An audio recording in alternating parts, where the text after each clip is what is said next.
All right, welcome back to the next step, which again is going to demonstrate the actual usage of collections.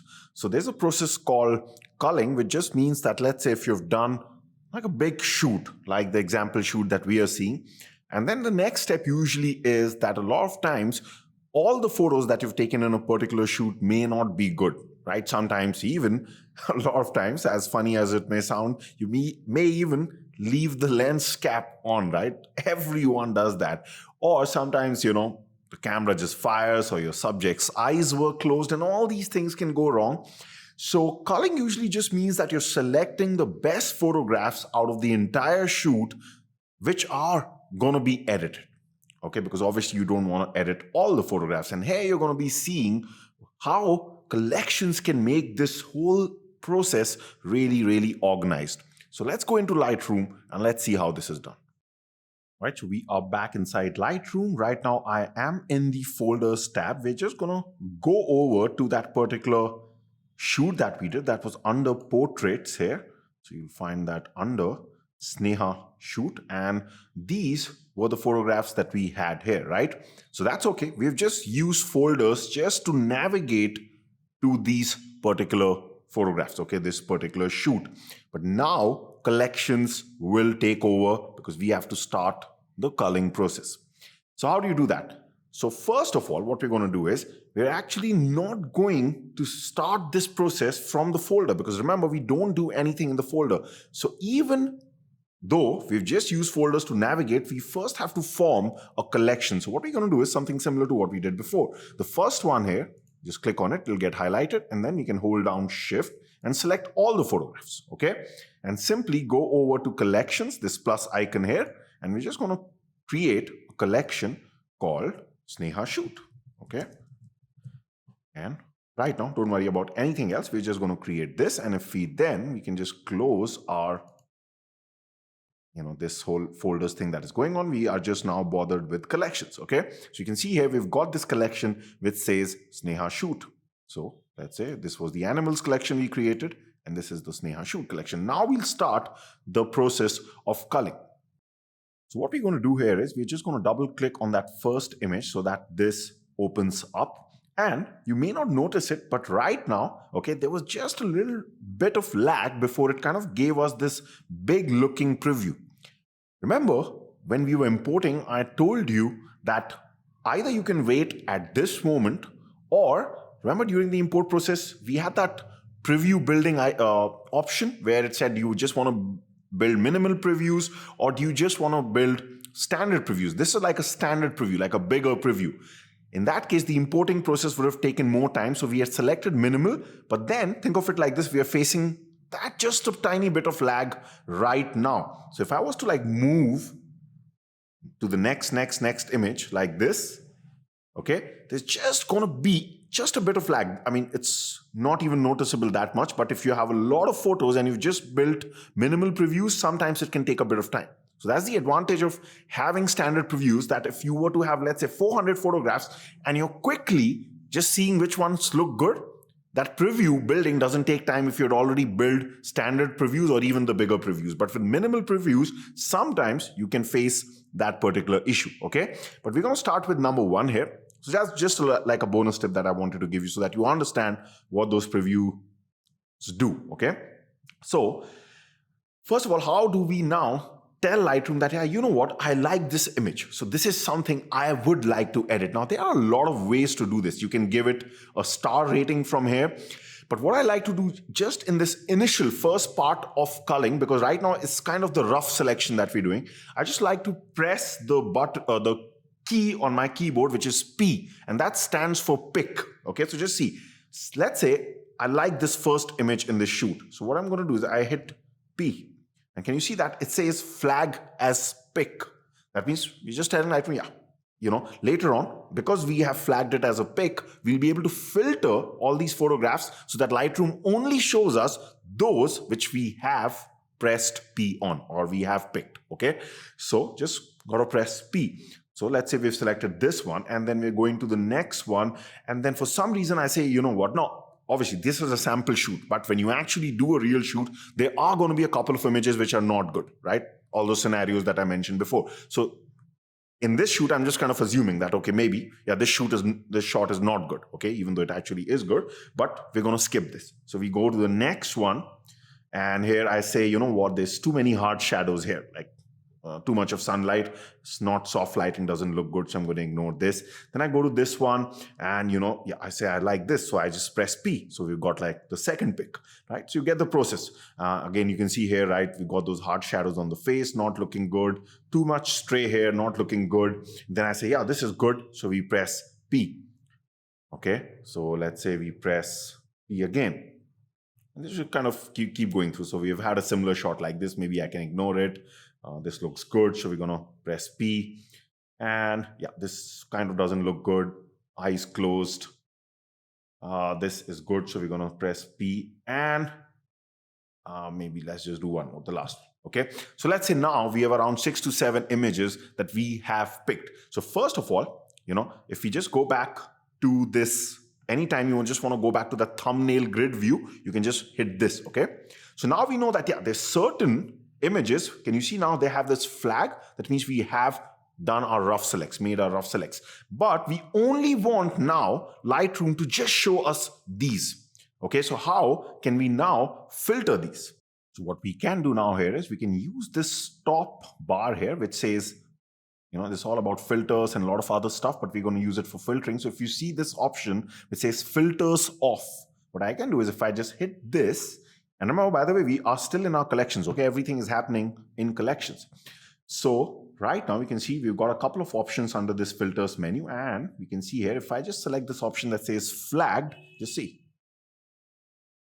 It's now only going to show us those particular photographs that we had picked, okay? And now what I can do is, since we are in collections, we can create as many collections as we want, okay? So what we can do now is, let's say I, again, have got the first one selected. I select the last one. I can now create one more collection here by going to plus, okay? And then we can call this rough selects. That means these are the rough selects that we are gonna, just the first round of selects that we want to edit, okay? So it's up to you if you want to have one round of this or you want to have 2 rounds of this. Since this was a small shoot, okay, like the sample shoot that we're seeing, even 1 round is enough. But if it's a large shoot, because the first time you're just flagging, you're just doing it fast, okay? So it's good to have like 2 rounds. So it completely depends on the number of shots that you have for the shoot. I'll still be showing 2 rounds here, okay? So because we also then will practice collections. So that's good. And we'll also practice the culling process once more. And then we'll just hit create. So now we have got one more collection. Now the only issue is there's nothing wrong with this, but won't it look better if both, if we kind of organize this in a slightly better way? Because if you think of it, both these collections should kind of belong to like another collection, like is on top of the hierarchy, and within that we have these 2. Okay, so how can we do that? That's where we use collection sets. Remember, like I told you before also, I had put all my collections in this collection set, just keeps it very organized. So what we can do here is, if I just come here and if I type in plus, okay, so in fact, let me just get rid of all the photograph selections here, okay? By the way, you can do that. For example, anytime you've clicked something and you want to get rid of the selection, you can hit Control or Command plus D. D stands for deselect. It's just going to then deselect anything on this grid, okay? And now what I want to do is, I just want to create a collection set. So I can say collection set, and I can say Sneha Studio Shoot, or I can just give it any name, okay? Let's just call it Portrait Shoot. And this is going to be the main collection set. So you can see it kind of looks a bit different. And then we've got 2 collections which are supposed to go inside this. So here, this one, okay, I can actually rename this. So if I just right click on it, I can just rename this to Sneha Shoot All Photos, okay? So I can call this All Photos. Just kind of, there's no need to do this. It just looks more organized that way, that yes, we know that this has all the photos and this has the rough selects. And then what we can do is, just see this. I can actually just drag over to Sneha Portrait Shoot. So you can see, I've not left my mouse button, but you can kind of see that, yeah, it's telling us if you leave it, this is going to go inside. So just see, this goes inside that. Okay, as you can see here. And also, remember the rough selects is for this shoot. So I can also put this within this.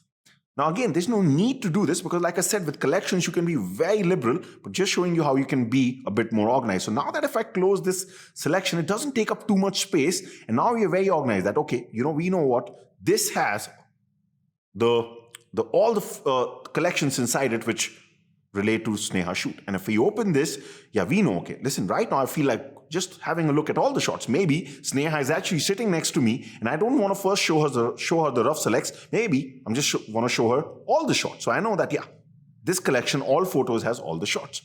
But then she's asked me, Kush, but can you show me the rough selects? And then I just hit this and we've got our flat pictures. So can you see like everything is becoming really organized, okay? In fact, later on, we're actually going to continue this process because I'm also going to be showing you the proofing, how, all this can help us in client proofing, which is like, if we were to actually send this, let's say Sneha is not sitting with us, she's somewhere else, then how can we do it online? Like how can we, from Lightroom, send her some of the edits that we've done and all that? We'll see that later on, okay? So right now we're still on the culling part. So now remember comes the next step where we, just for practice, we're, let's say, doing this just for one more round. So quickly, if you want, you can pause the video and do the whole thing for yourself, because we're just, out of these ones, we're just going to select, let's say, 4 shots, which are absolutely the best, which we will be editing. So if you want, you can pause this video, do it yourself, and then come back again, because right now I'm just going to be showing you how to do all this again, because the thing is, there's just going to be one difference, okay? Which is that we won't be able to use the flag method, the pick method that we did, because these are already flagged. So we'll have to use another method to kind of give it a ranking, okay? So I'll show you how to do that in the next video. All right, so let's start this process again. So we're going to just double click this, and now we're going for the second round. And this time what we can do is, any photo that you like in the rough selects, you can give it a rating, okay? And just stick to one rating. For example, if you like something and you know that, yes, this is now going to go in the final selects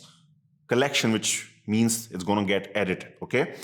This time what you can do is you can give it a 5-star rating. So let's say I really like this shot. I know for sure, yes, this is something I would like to edit and give to Sneha. So then I just give it a 5-star rating. Then we move on. So I'm just using my arrow keys, or you can click here. And I say, you know what, no, I'm just going to skip this. The lighting is not good. I go to the next one and I say, yeah, this is something I would like to edit. And I can just either click here, or I can even hit the 5 number on the keyboard, and it's just going to give it a 5-star. Okay, then just move on to the next one. I say, you know what, skip this. I've got 2 shots left. Let's say it's a 4-shot package that I'm giving her. So I can make 2 shots and say, I like this. I'm going to hit 5 again. And then finally, let's select one more and we say, yeah, this one, okay? And then again, if we just go back to our grid, we can just, again go back to the filters, and then from the filters, we can just select rated. The moment we do that, you can see that the ones that we did give the rating to, that's the only one that is shown to us. Now you can even take this to the next level. If you had a lot of shots and you were not able to make up your mind whether something is 5-star, or even you would like to give it some other rating like 3 stars or something, and you were okay with, like, at the end of it, you want to select just the 4 stars and the 5 stars. Let's say if you had a lot of photos. So maybe it's not just 5 or nothing, but you have different ratings. Then it's again not a problem when it comes to filtering, because the moment you select that rating filter below, you can actually filter by using this also. So you can see that it's going to filter. If you click on any one of them, that we are saying, oh, greater than equal to this star. If you have a lot of photos, you can say that only greater than equal to 4, for example. So then only 4 and 5 will be displayed here. So a lot of stuff that can be done here. We had less photos, so we just went with 5 stars or nothing. We're just basically getting down to the second round. Okay, it can be done in a lot of different ways. Okay, so now that we are done with this, finally we're going to do the same thing again. We're going to hit shift. Everything gets selected here, and now we are going to create one more collection, and this time we're going to call it Final Selects. And remember, this time this is already, you can see this is checked inside a collection set Sneha Portrait Shoot. That's exactly what we want, right? This thing that we're keeping nicely organized. And we do this, and boom, we've got our Final Selects folder all nicely organized into one collection set. If we open it, we have all the shoots if we want to just see them. We have the rough selects, which was the first round, and then we have the second round, which were these photographs, which are all ready to now go into the develop module for editing. So can you see how easy collections make it for you? And as you must have guessed, this is the best part. If we see our actual storage location on our external hard disk, inside that portrait Sneha Shoot folder, nothing has been done. Even if you see the portraits folder, nothing has been done there. These collections simply don't reflect anywhere. You keep well and organized wherever your storage, wherever your photos are stored, but you also at the same time have a nice hierarchy going on inside these collections inside Lightroom. So I hope that you are liking this. We will continue this process because we will soon be moving towards learning how to kind of develop even a further workflow by doing some things and also seeing how the proofing works as explained before. So for that, I'll see you in the next video.